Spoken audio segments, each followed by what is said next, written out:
Kakaiba itong ano nito, no, tatlo. Rotonda.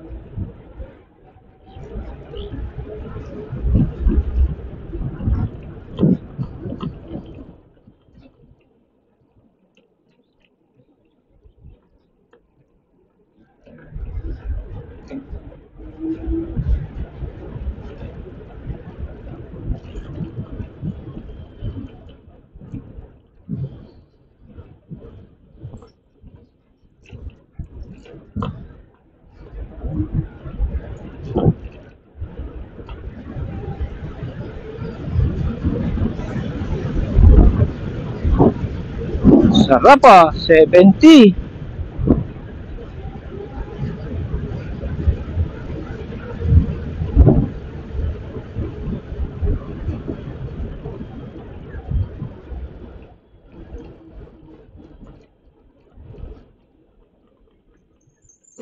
Yan no, ang bilis naman yung lumuwag. Ano to eh, naano ako, nalubak ako sa Katipunan. Doon to lumuwag eh. Halos makalas nga yung side mirror kung ano nun, takes 60 pesos. Ito, magkano nabili ko rito? 495 something. Kulang ko lang 500 shipping. Shipping yata, libre at shipping nito. May ligo ako sa free shipping.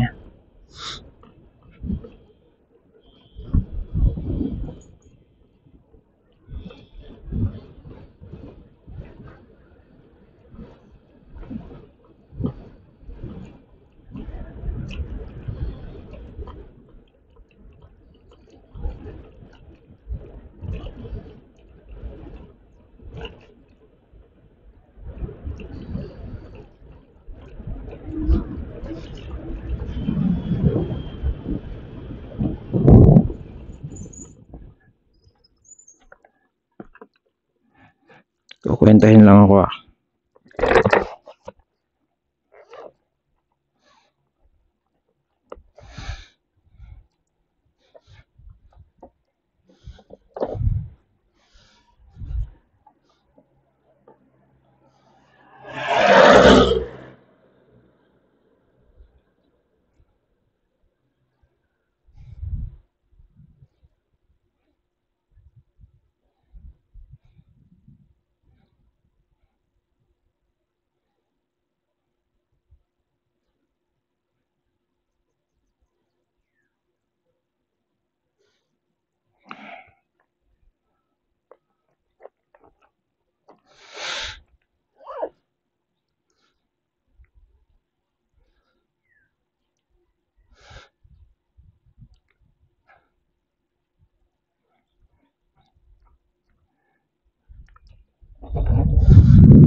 Na-imagine ko tuloy yung mga nasa Amerika. Dito kasi liko-liko dito eh. Mga napapanood ko na nagtutulin na nasa Amerika. Kahit si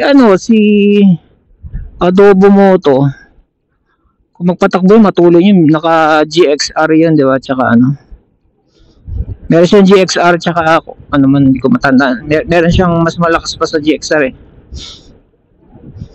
Siyang GXR 750, meron siyang 1000cc, ganyan. Bilis niya magpatakbo. Tapos hindi pa siya nagsisignal light kasi kagaya ko, nakakalimutan niya. Yung pala ipapalaji ko dito. 73.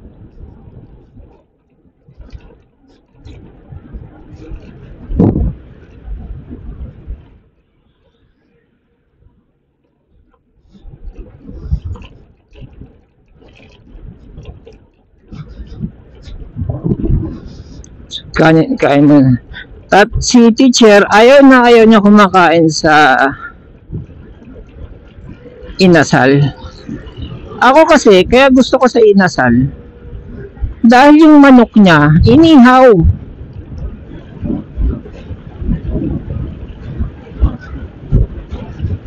Inihaw yung manok niya. Kumain ka sa McDonald's, yung manok niyan galing ng abroad. Galing nga bang abroad? O, sabi mo lang dito galing kasi maliliit na eh. Dito galing, tapos, ano tawag nun? Ang dami mga powder. Di ba? Mga powder na yan.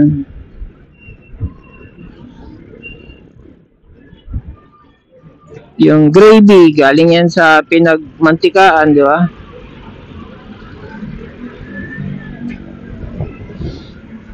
Tapos yung mantika nila, kasi naging ano kami ng ahente kami ng mantika dati. Kaya alam ko.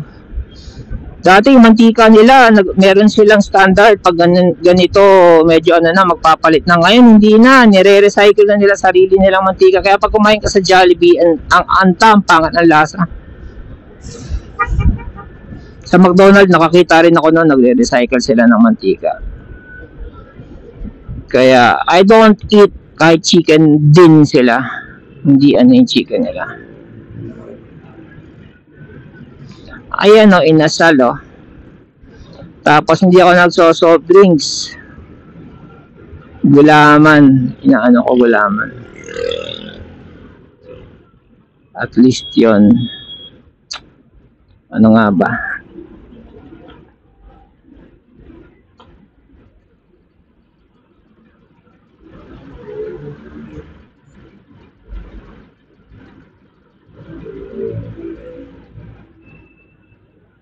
Huwag niya lang ako haharangan ah.